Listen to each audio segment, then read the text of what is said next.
जय भोईराज भावांनो, सातबोटी जाळी उचलायली. हे बघा समोर मिरगल कशी लागली. या तलावामध्ये मिरगल, कतला, रौ तिने बी सेम आहे.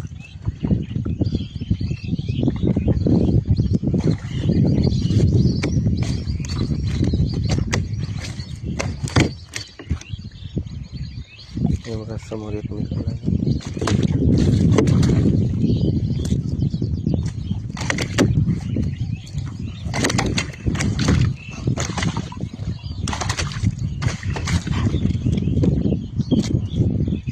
तीळ संक्रांतीनंतर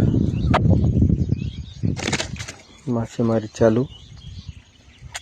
काहून तर लोक गोड खाऊन थकले असेल. आपण मासे खाऊ खाऊन तिखट खाऊ घालायचं. या मासळीला काय म्हणता कमेंटमध्ये नक्की कळवा. हो का, नक्की कमेंटमध्ये कळवा. जय भोईराज.